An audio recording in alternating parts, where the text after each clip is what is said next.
Hello, how are you? So today I'll be pruning our roses. In pruning roses, ideally you have to maintain 4 to 6 main canes that are essentially healthy and strong canes.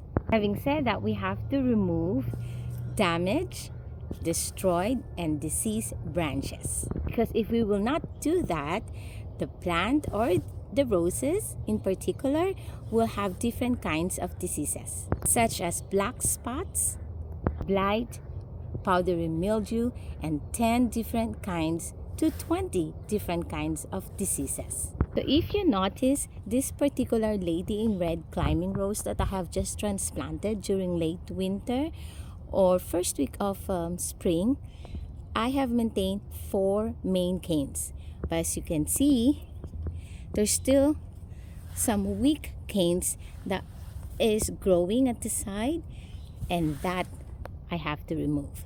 So far I can see 1, I'm not sure if you can see it, 2, 3, and 4.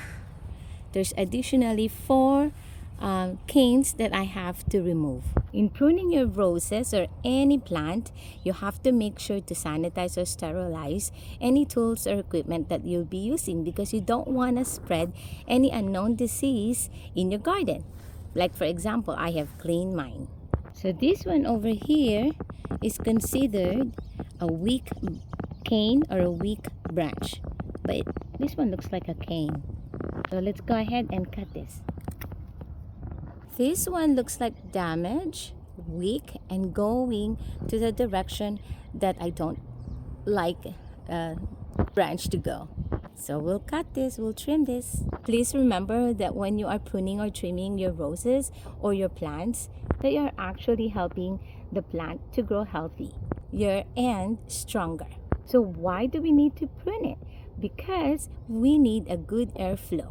Because without proper airflow circulation, it will cause different kinds of diseases like black spots or powdery mildew. It needs a good ventilation so the sunlight and the air can penetrate. Thus, we can eliminate or reduce any pests and diseases that can cause harm to our roses or to our plants. This is growing outside and it's a weak cane, so I will prune this.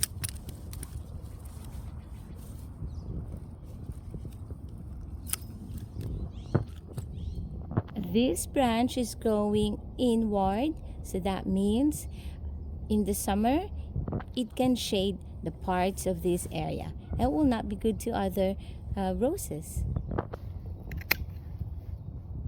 What we're actually doing now is thinning the branches that goes inside the area where the roses are, or crossing over to other branches. Like I said earlier, ideally we have to maintain 4 to 6 main canes, and I have set 4 main canes. Now I have to remove this one right here. So this particular climbing rose is set to go to a better growth this spring, because I have maintained 4 main canes that are stronger and healthier by removing the 3 Ds: the disease, the damage, and the destroyed or not living anymore.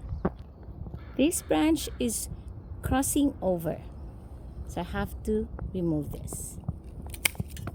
Just remember that the best way to prune or trim your roses or your plant, depending on what variety, but this particular matter, like we are talking about roses right now, the best way to prune it or trim it is late winter, when the plant is in a stage of dormancy. Otherwise, you can prune it during early spring.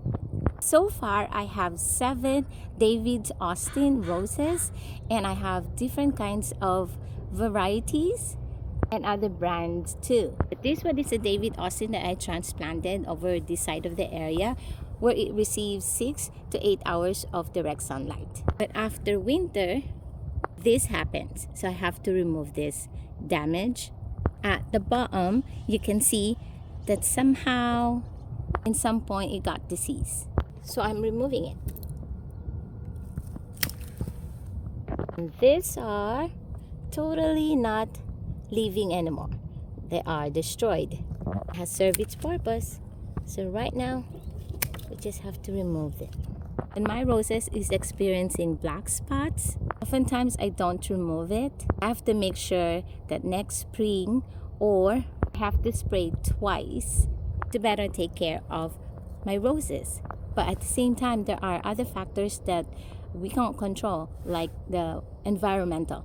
So you experience this oftentimes is because of the wet and hot conditions. Like earlier we had received heavy rains, and now it is so sunny. To avoid this one too, or powdery mildew, don't overhead water it, and don't water my roses or my plants before nightfall. But we are currently on the second week of spring, so we constantly receive heavy rains, and at the same time sunlight like this. If it's not too much, I will just pick it and make sure that I throw it. But to stop spreading the diseases, I do not put this in a compost. I throw it. I mean, the black spots or powdery mildew leaves, and some cuttings of plants that have diseases. I'll see you in the next video. Please like and subscribe at Gardening with Naomi. Have a great day!